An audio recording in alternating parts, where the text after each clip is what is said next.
Hello everybody, this is Mr. Rob and welcome back because today's episode is a big one. We're going to go through the entire 2024 NFL draft to see what the Commanders are able to add to their roster. Buckle up, it was a pretty exciting one to say the least. If you're excited for this one, make sure you drop a like and you subscribe down below, especially if you want more franchise content. If you missed the last episode, we went through free agency and it was a pretty explosive one for your Commanders. Capped off by the return of Kirk Cousins this year. He will be back here in Washington. We also signed Drew Tranquill, Matt Filer, Andrew Norwell, and also another returning player in Landon Collins. You can see the top free agents on your screen. As we just saw, Amari Cooper was going to the Vikings as the biggest one. And here's a look at our roster going into the draft. I do think it's improved through free agency, but I still think there's some holes we need to shore up. We still don't know who our quarterback of the future is. We still don't have a lot of depth at linebacker. We did lose one of our top wide receivers in Curtis Samuel and did not replace him in free agency. So there's a lot of open spots in this roster. We own every single one of our picks, including the 6th pick of the draft, so let's not waste any more time and get into it. But first, last thing we'll do is we'll check the mock drafts, and yes, we're still mocked Drake May at number 6. My favorite quarterback not named Caleb Williams is Shedeur Sanders, and right now he's projected to go 5 to the Broncos, so that should be kind of interesting. And who are some players we could target with that 6th pick? Well, we could go with what the projection thinks is going to happen and go Drake May. Now, I don't doubt that May is a good quarterback, but to me, he doesn't really sell it because he is just kind of a pocket passer throwback. And I do think Shedeur Sanders, if you look at his ratings, are just stronger across the board. So if he somehow falls to 6, he is at the top of my selection. Now, if we wanted to go best player available that could be there is Jared Verse. He is projected currently to go number 3, but he's probably the best overall defensive player in this draft class, so he would be a nice addition. And there's also Michael Penix Jr. If we did want to go quarterback and we didn't want to go Drake May, I do think Penix is pretty good. He's not on that same level as Sanders and Caleb Williams, but I think he's serviceable. And then we also need to improve our linebacker depth. The best linebacker in this draft class is Jeremiah Trotter. He can cover, he can hit, he can stop the run a little bit. If we don't want to go a high pick for a linebacker, there's also Barrett Calder, also out of Clemson, who I think could be pretty good. Now, just in case you're curious as to what it would take to trade for the number 1 overall pick, this is what it'd have to take to get the Bears to trade it. I'm not giving up Terry McLaurin as well as 2 first-round picks, so we are not trading up for the number 1 pick. I know that was rumored a little bit with Williams being Mahomes-esque and Eric Bieniemy now at the charge, but we're underway. The 2024 draft is here, and let's get it started with the first pick in the 2024 NFL draft. The Chicago Bears select Marvin Harrison Jr., wide receiver out of Ohio State. The Bears stick with their guns. They're not going to give up on Fields just yet. Instead, they give him another weapon and a very good one in Marvin Harrison Jr. So the second pick of the 2024 NFL Draft, the Pittsburgh Steelers select Caleb Williams, quarterback out of USC. The Kenny Pickett era is over in Pittsburgh. They couldn't pass up on Caleb Williams. Yes, the draft glitch has everybody as a black person number 0. We'll have to fix that in time, but he is a superstar quarterback. I don't think he'll suffer the same fate as Kenny Pickett did. With the third pick in the 2024 NFL Draft, the Arizona Cardinals select Jared Verse, defensive end out of Florida State. Verse is probably the best defensive player in this draft class. He's going to be a phenomenal pass rusher off the edge and a big help to that Cardinals defensive line. We're going to go through every single pick here in the first round before being a little bit more sporadic. And with the fourth pick, the New England Patriots select Olu Fashanu, tackle out of Penn State. They're trying to shore up that offensive line around Mac Jones, who's entering very much a make or break it season. And this is a very good left tackle in Olu Fashanu out of Penn State. With the fifth pick in the 2024 NFL Draft, the Denver Broncos are on the clock, and well, they've been rumored to be getting Shedeur Sanders, so what would it take to get this pick? To move up 1, we'd have to go up a future first, a third, and a future 6th and 7th. I'm not willing to do that, so the Broncos are going to stay on the clock, and they do pick Shedeur Sanders, so we do not get the son of Dion, the guy that I wanted, and I am hurting about this because Sanders looks like a baller. He's fast. He's got a good arm. He's accurate at all levels. I think he's the second best quarterback in this draft class. So where does that take us? We're now at the 6th pick. And like I said, I'm not fully sold on Drake May all the way. So maybe we trade back. And here's a look at the trade options. There's a lot in these packages. But I don't know. Now, Drake May is right here. He's a good player. This is what the board looked like, but there's nobody that's really just jumping off the board like we need right this second. We could go Brock Bowers. He's the best player available, and we do need to replace Logan Thomas at the tight end position long term. We did sign Mo Cox, though, to a 2-year contract, so it's not at the top of my radar. But Bowers would be a good addition. Overall, I settled for this trade with the Raiders. I wanted to move back. We're going to move back 10 spots. We're going to gain a third and a future 6 and a future 7. You can argue, did we sell out for too short? I don't know. That's up for debate. But we do move back 10 spots, so we get a third-round pick. So now the Las Vegas Raiders are on the clock, and with the 6th pick, they select J.C. Latham, another tackle out of Alabama.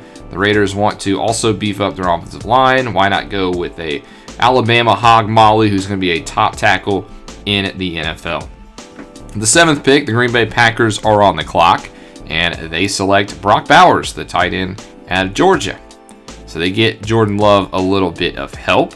6'4", 240, the best tight end in the country for the past couple of seasons. He is an animal and a great safety blanket for your quarterback.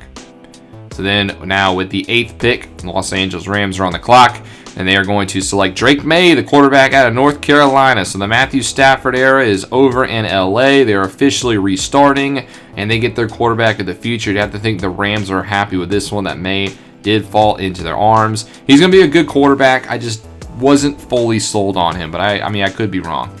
That brings up the Seattle Seahawks, and with the 9th pick, they select Dallas Turner, edge rusher out of Alabama. He is a stud and a half. He honestly might even be better than Jared Verse. He's an 80 overall right out of the gate. He's got great speed, great acceleration, great hit power, and this is probably the steal of the draft for the Seahawks. So the Bears are back on the clock with the Panthers pick in the 10th overall, and they select another Ohio State player in Michael Hall Jr. They get a player on offense, they get a player on defense. Hall Jr. is going to shore up that middle of the defensive line. He's strong, he can eat up some blocks, he can help in the run game. Good selection by Chicago. With the 11th pick in the 2024 NFL Draft, the Tampa Bay Buccaneers select Kool-Aid McKinstry, cornerback out of Alabama, another Crimson Tide man off the board, and this is a great pick. You have to think the Buccaneers were going to go quarterback, but instead they get the best player available, and McKinstry is in line to be the next shutdown corner of the NFL. A great pick by Tampa Bay. So the Lions are on the clock with the 12th pick, and they select Kalen King, cornerback out of Penn State. You have to think the Lions were hoping that McKinstry would fall one more. He did not, but instead they get the consolation prize in Kalen King, which is not a bad consolation prize. King is also going to be a very, very good cornerback. So that brings us to the next selection in the Houston Texans. And with the 13th pick, they select Mason Smith, defensive tackle out of LSU. Texans also trying to shore up their defensive line a little bit. So they get a nice big man up the middle who will definitely help out in that role. 14th pick, the Los Angeles Chargers are on the clock, and they will select JT Tuimaloa, defensive end out of Ohio State. So another Buckeye gone off that D-line that was very good in the Big Ten this season. The Chargers have a very good offense. They just need to bring it up on defense, and they're trying to do that with their first-round selection here. Very good in the run game. The 15th pick, the Tennessee Titans are on the clock, and they are going to select Zacharian Newton, defensive tackle out of Illinois. Interesting selection there, and that brings us to our selection. Sorry, I forgot to show his ratings. And this is what it looked like if we were to trade down. I just always got to take a look at the trade down options just in case something is off the board. But there's nothing that really sells us. So we're going to go with the best player available in my opinion. Jeremiah Trotter, the middle linebacker out of Clemson. We need to beef up this defense. It was by far the worst in the NFL last season. And I think Trotter is that man in the middle. He can be the new captain of this defense. I know we need our quarterback of the future, but I think defense is more important right here, right now. And we're going to select Jeremiah Trotter Jr. with the 16th overall pick, a stud finder. We get the award, and he looks like a beast. 90 speed. He's got great athleticism as a field general, and here's his stats. 77 overall right out of the gate. He's got 70 zone. I think he's got like 70 man. He's great in the running game as well. This was a great pick in my opinion to help us shore up the defense for the future. Welcome, Jeremiah Trotter. So that brings the Cardinals back up on the clock at pick number 17, and they go another Clemson Tiger in Arroyo, the defensive tackle of Clemson, who is a little bit raw, I would say, but he's got good upside. He's got hidden development. We haven't seen a team not take a hidden development player. He needs a little bit of work in the pass game, but he's a pretty decent run stopper. Jaguars are on the clock next, and they select Denzel Burke, cornerback out of Ohio State, as they try to look for the next player to replace Jalen Ramsey long term. Not saying Burke is going to be Ramsey. He's going to be a good corner, though, and we'll see if he is going to work out. That'll bring up the Saints now up next, and with the 19th pick, New Orleans Saints will select Joe Alt, tackle out of Notre Dame. So the Saints trying to shore up their offensive line. We know Derek Carr is a starter over there, and this is the man to try to protect their blind side from the future as they look to navigate their salary cap issues. With the 20th pick, the Miami Dolphins are now on the clock, and they will select Jatavion Sanders, tight end out of Texas. Well, obviously, Bowers gets all the love at tight end, but this is another good tight end in Jatavion Sanders. He's pretty fast. He's got to work on his hands a little bit. He's a little raw in his other areas, but he could be a good pickup for Miami. With the 21st pick, the New York Giants are on the clock, and our division rivals, they are going to select Emeka Egbuka, wide receiver at Ohio State. So Marvin Harrison obviously is the big wide receiver out of Ohio State, but Egbuka is also a very good one. He is very fast. He's got great hands. He checks all the boxes. That's a very good pick for the New York Giants. So that brings up the Indianapolis Colts once again on the clock. On the 22nd pick, they take Travion Henderson, halfback out of Ohio State. There's a Jonathan Taylor era over in Indy. They take a first-round running back. To me, it says so. If it is, Henderson is a good replacement.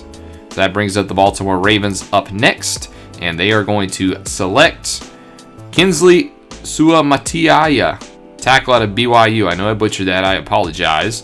Another hidden dev player off that offensive line for the Ravens. He's better pass blocker than a run blocker, but a good player all around. With the 24th pick in the 2024 NFL Draft, the Philadelphia Eagles will select Rome Odunze, wide receiver out of Washington.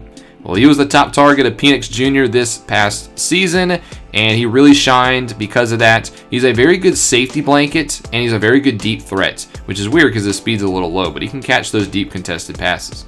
So that brings up the Jets to the 25th pick, and, well, they don't have a quarterback, so I thought this would be the selection that they would take a QB.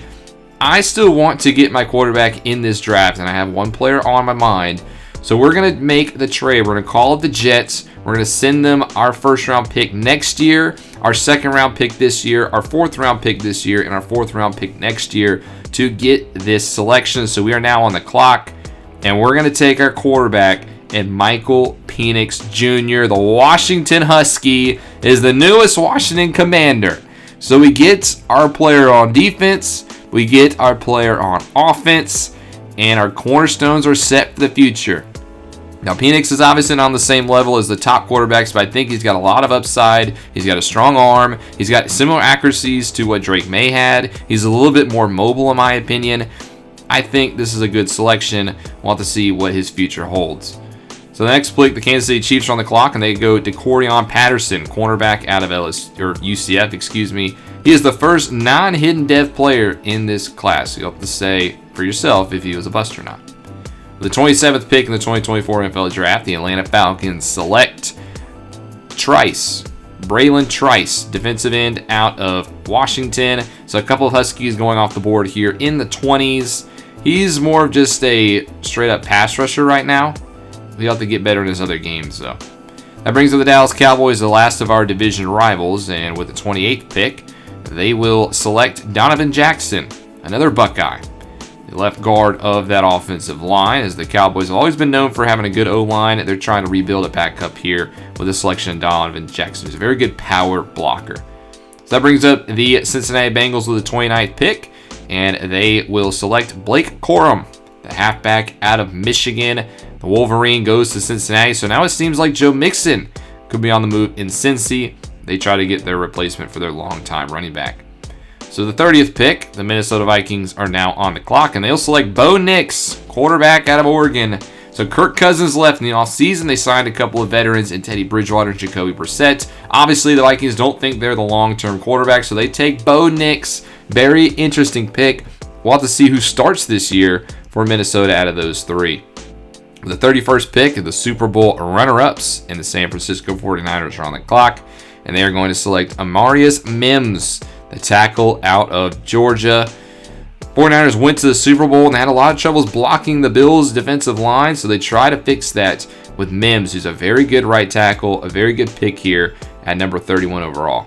And finally, in the first round, the Bills are on the clock with a 32nd pick, and they take Xavier Worthy, the wide receiver out of Texas. So Allen obviously has Stephon Diggs at wide receiver, and he adds another top target in Xavier Worthy, who is a very sure-handed player. He's very well-rounded, a great fit for that Buffalo Bills offense. So how about that for the first round? We get 2 picks, our defensive captain and what could be our offensive captains of the future. Here's a recap of the first round. Let me know who you thought had the best picks. Let me know what you thought of our picks, and let me know who maybe got a potential bust. But I did want to go through the entire first round. We're going to go through the next rounds kind of quicker a little bit, starting off with the second round. We'll go through these rounds a little bit quicker. The first round I kind of wanted just to highlight everybody. But before we get into the later rounds, there were a couple of trades other than ours that went down on draft night, dealing with some players. The first one is Foyesei Oluokun, the middle linebacker of the Jacksonville Jaguars. He's on his way to New England for Marte Mafu and 2 7th-round picks. And the bigger of the 2 trades, Tyler Lockett, the longtime Seattle Seahawk, he is actually going to Chicago. The Bears are going to trade Jalen Johnson, a 3rd-round pick and a future 6 for the longtime Seahawks underrated wide receiver. So a couple of big trades there.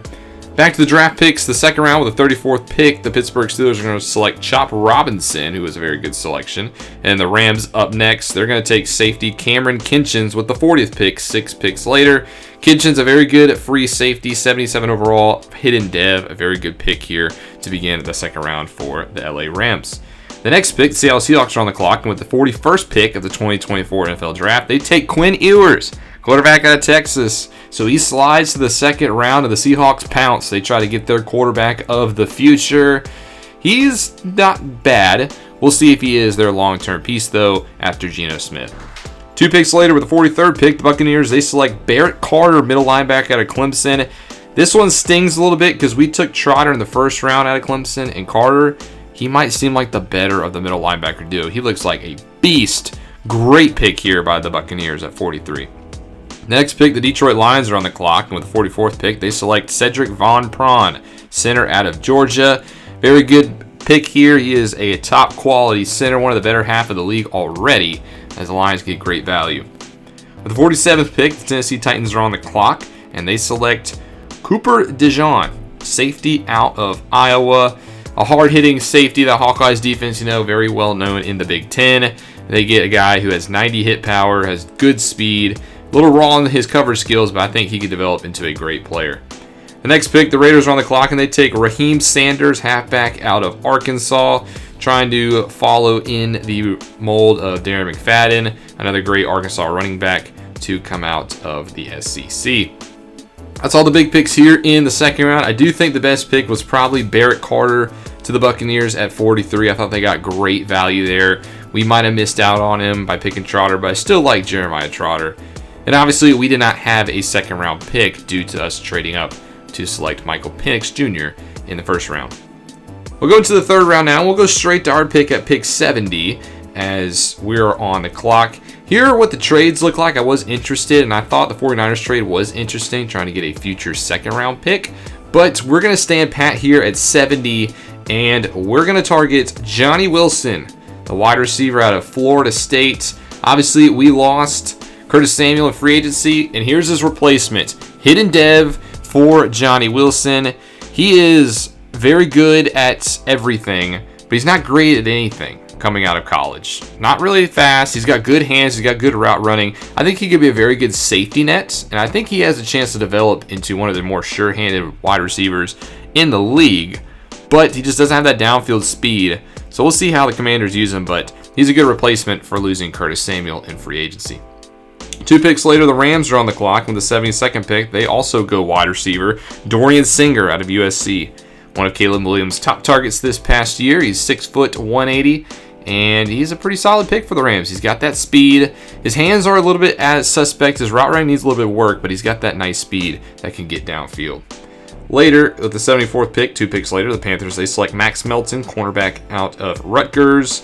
Nice pick here in the third round. He's also got hidden dev, Pretty decent coverages coming out of the box. He's a very good nickel corner, I would say. We'll go to our pick now. As you can see, KJ Jefferson out of Arkansas just went to Arizona. And we're going to go with Bryce Foster here, get some more depth on the offensive line. Not a hidden depth pick, but I think he's a pretty solid quality pick. He's a good backup depth interior lineman off of the rip as we need to get stronger in that position. And we still have a young Ricky Stromberg at center, so Foster, gives us a little bit of pieces we can move around as we try to get back to the Hogs of the early days of the Commanders when they were winning Super Bowls. And he's another piece. Just needs to work at his pass blocking, but he's a pretty solid run blocking center. 3 picks later, the Broncos are on the clock, and with the 83rd pick, they're going to take safety James Williams out of Miami. Another strong nose hitting safety who can lay the boom on defenders and is also not half bad at coverage coming out of college. That does it for the 3rd round as we took Johnny Wilson in here and Bryce Foster. So I think we had a pretty solid round. As you can see, a lot of other picks. We saw Jefferson go to the Cardinals and Jordan Travis went to the Giants. We did not highlight that one, but that's an interesting development in New York. Going to the 4th round, we're just going to highlight one pick here, and it was pick 127. The Niners take Frank Gore Jr., the halfback out of Southern Miss. You obviously recognize that name because he's the son of Frank Gore Sr., who was a longtime 49er. So Gore Jr. gets to follow in his daddy's shoes to the Bay Area. Just a pretty cool pick for San Fran. We did not have a 4th round pick, so we'll just go through all the selections here as we traded our pick away earlier in the draft. And Riley Winter went to Duke. We saw a couple of other quarterbacks come off the board. Spencer Rattler, go Gamecocks, went to the Bears. I liked Horton. He went to the Cowboys. I thought that was a pretty good selection for them. In the 5th round, with pick 134, we had kind of had our eyes on one player. I looked at the trade packages right off the beginning, and nothing really was enticing. So we're going to go with linebacker Curtis Jacobs out of Penn State. I saw the coverage and I liked it, and I wanted to go ahead and select him. I think this was probably a little bit of a reach because he's a decent coverage linebacker, but in the run game, he is horrible. I mean, if this guy is not covering, maybe he makes it on nickel packages because, look at those run defense things. I honestly think about maybe moving him to maybe a slot corner. He's 6 foot. He's got some coverage ability. He's very raw, but just an interesting try to maximize Curtis Jacobs. Otherwise, yeah, probably was a little bit of a reach. Here's the rest of the 5th round selections that went off of the board. As we have 2 more picks in the draft, one at the 2nd round or 6th round, one in the 7th round. Here's our 6th round pick. We're back up on the clock at 166. And we're going to go with the tight end here, Eric Ali, as we try to replace Logan Thomas long term. And nothing too shabby here. He's got a little bit of a speed. Very raw overall, I would say, as he's out of Iowa at pick 166. He's got a lot of work to do, but behind Mo Alley Cox, this tight end position is pretty thin. So I think Eric Ali does have a chance to make the field early as a number 2 or maybe number 3 tight end. That does it for the 6th round. I liked the Ravens selection at the beginning of this round. They took cornerback Josh Wallace. That's who I was eyeing for this 6th round pick, but he went just a little bit early. So good value there for the Ravens, and you can scroll through it. And that'll take us to the 7th round with our final pick. I went with something I usually don't do. We took a kicker, Cameron Little out of Arkansas. Why not? We don't have a kicker on roster. We let Joey Sly walk. So why not pick a kicker here? And obviously he's a pretty good one. 76 overall out of Arkansas. Strong leg. He's got good accuracy. He's going to be our kicker of the future, as I didn't really like anybody else that was on the board. And here is the 7th round. Mr. Irrelevant is a Gamecock. Marcellus Dial, the cornerback, goes with the final pick of the draft to the Buffalo Bills. So that does it for the draft. Let me know what you thought of our selections. Here's a look at our roster going into year 2. I do think we got better. I don't know if we got exponentially better, but it's all going to lie on Kirk Cousins back in Washington. How does he do in his 2nd stint with the Commanders? I thought we got better on defense. We got Trotter in the draft. We signed Collins and Drew Tranquil to help that linebacker core.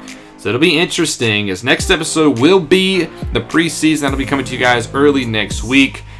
Thank you guys for being patient with me while I put this together. You guys have been awesome, and I love the support. You guys are the greatest. But thank you guys so much for watching. If you're ready for year 2, make sure you drop that like and you subscribe down below, especially if you want more franchise content. This is Mr. Rob, and I'll see you in the next one.